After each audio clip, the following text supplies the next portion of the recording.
ایک قرآنی واقعہ آپ کو سناتا ہوں جس میں یہودیوں کے بندر بن جانے کا ذکر ہے۔ موجودہ ملک اردن میں ایک شہر ہے عقبہ، اس کے ساتھ ریڈ سی، اس کے کنارے میں ایک شہر ایلا ہے۔ بنی اسرائیل آباد تھے وہاں پر۔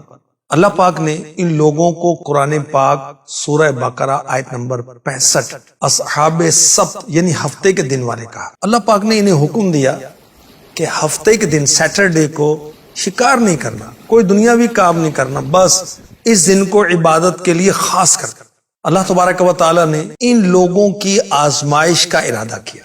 وہ کیسے کہ ہفتے والے دن سمندر میں مچھلیاں زیادہ ظاہر ہونے لگی اور باقی دنوں میں غائب ہو جاتی۔ اب ان لوگوں نے اپنے خیال میں ہفتے والے دن کی حرمت کو باقی رکھتے ہوئے ایک ہیلا کیا، وہ یہ کہ جمعے کو دریا کے کنارے کنارے بہت سارے گڑھے کھودے، ہفتے کی صبح کو دریا سے ان گڑھوں تک نالیاں بناتے جن کے ذریعے پانی کے ساتھ مچھلیاں گڑھوں میں آ کے قید ہو جاتی۔ اتوار کو انہوں نکالتے، کہتے ہم مچھلی کو پانی سے ہفتے کے روز نہیں نکالتے، ہم تو اتوار کو نکالتے ہیں۔ 40 سال یا 70 سال ان کا یہ عمل رہا۔ ان کے اس عمل کی وجہ سے بستی میں رہنے والے افراد 3 گروہوں میں تقسیم ہو گئے۔ 1/3 وہ لوگ تھے جو ہفتے کے دن مچھلی کے شکار سے باز رہے اور شکار کرنے والوں کو منع بھی کرتے تھے۔ 1/3 یعنی 1/3 ایسے افراد تھے جو خاموش رہتے، دوسروں کو منع نہ کرتے اور منع کرنے والوں سے کہتے کہ ایسی قوم کو کیوں نصیحت کرتے ہو جنہیں اللہ پاک ہلاک کرنے والا ہے، انہیں سخت عذاب دینے والا ہے۔ اور 1/3 یعنی 1/3 وہ خطا کار لوگ تھے، وہ نافرمان لوگ تھے جنہوں نے اللہ تبارک و تعالی کے حکم کی مخالفت کرتے ہوئے ہفتے کے دن مچھلی کا شکار کیا، مچھلی کھائی اور بیچی۔ حضرت داؤد علیہ السلام کی نبوت کا زمانہ آتا ہے۔ حضرت داؤد علی نبینا علیہ الصلوۃ والسلام نے انہیں اس کام سے منع کیا اور فرمایا کہ ہفتے کے دن جو تم مچھلیوں کو قید کر لے تو یہ تو شکار ہے، اس سے باز آؤ ورنہ عذاب میں گرفتار کیے جاؤ گے۔ جب مچھلی کا شکار کرنے والے لوگ اس نافرمانی سے، گناہ سے باز نہ آئے تو منع کرنے والے لوگوں نے ان سے کہا ہم تمہارے ساتھ میل جول نہ رکھیں گے۔ انہوں نے گاؤں تقسیم کر کے بیچ میں ایک دیوار بنا دی۔ منع کرنے والوں کا ایک دروازہ الگ تھا جس سے آتے جاتے اور خطا کاروں کا دروازہ الگ ہو گیا۔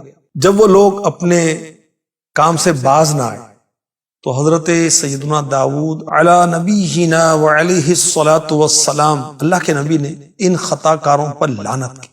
اس لعنت کی وجہ سے اللہ تبارک و تعالی نے رب جبار و قہار نے ان لوگوں کو عذاب میں گرفتار کیا۔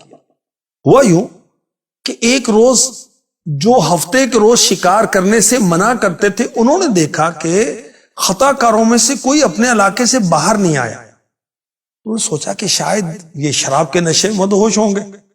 جب انہیں دیکھنے کے لیے دیوار پر چڑھے تو کیا دیکھتے ہیں کہ وہ بندروں کی صورت میں مسخ ہو چکے تھے۔ اللہ پاک ارشاد فرماتا ہے سورہ اعراف آیت نمبر 166 فَلَمَّا عَتَوْا عَمَّا نُهُوا عَنْهُ قُلْنَا لَهُمْ كُونُوا قِرَدَةً خَاسِئِينَ۔ پھر جب انہوں نے ممانعت کے حکم سے سرکشی کی ہم نے ان سے فرمایا دھتکارے ہوئے بندر بن جاؤ۔ سورہ اعراف کی آیت نمبر 165 میں اس عذاب سے اللہ پاک نے نیکی کی دعوت دینے والوں کو بچا لیا اور مجرموں کو ہلاک کیا، اس کا بیان ہے۔ کہا جاتا ہے ایک قول کے مطابق وہ یہودی جو بندر بنے تھے ان کی تعداد 70,000 تھی اور بچ جانے والوں کی تعداد 12,000۔ یہ بندر بن جانے والے عقل و حواس تو ان کو باقی رہی مگر بولنے کی قوت سلب کر لی گئی۔ ان کے بدنوں سے بدبو نکلتی تھی، اپنے حال پر روتے روتے 3 دن میں یہ سب کے سب ہلاک ہو گئے، ان کی نسل باقی نہ رہی۔ ایک شخص نے بارگاہ رسالت میں عرض کی یا رسول اللہ صلی اللہ تعالی علیہ وسلم کیا بندر اور خنزیر وہی لوگ ہیں، وہی جو مسخ شدہ قوم ہے؟ آخری نبی مکی مدنی صلی اللہ علیہ وسلم نے فرمایا اللہ پاک نے کسی قوم کو ہلاک کر کے یا کسی قوم کو عذاب دے کر اس کی نسل نہیں چلائی، اور بندر اور خنزیر تو ان سے پہلے بھی ہوتے تھے۔ اب ہمارے لیے کیا ہے؟ ہم کیا سیکھیں؟ ہم کیا سوچیں؟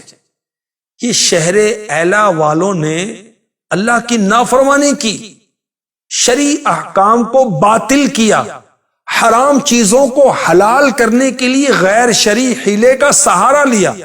تو آج کل بھی بیوقوف پائے جاتے ہیں جو سود کو نفع کا نام دیتے ہیں، جو بے پردگی کو آزادی کا نام دیتے ہیں، جو موسیقی کو روح کی غذا کہتے ہیں، ڈانس کو آرٹ کا نام دیتے ہیں، شراب کا کوئی اور نام رکھ لیتے ہیں، اس کو حلال کہتے ہیں، فروغ دیتے ہیں۔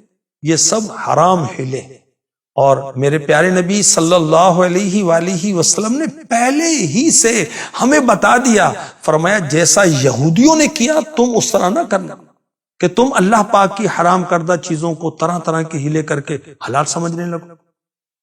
اسلامی احکام کو باطل کرنے کے لیے، جس کی مثالیں پہلے دی گئی، ہیلا کرنا حرام، اور حکم شرعی کو کسی دوسرے شرعی طریقے سے حاصل کرنے کے لیے ہیلا کرنا یہ جائز ہے اور قرآن و سنت سے ثابت ہے۔ تو بہرحال جب بھی شرعی ہیلا کرنا ہو تو مفتیان کرام سے رہنمائی لے کر کرنا چاہیے، از خود نہیں کرنا چاہیے۔ اللہ تعالی ہمیں اپنی نافرمانیوں سے بچائے اور ہمیں اپنا فرما بردار بندہ بنائے۔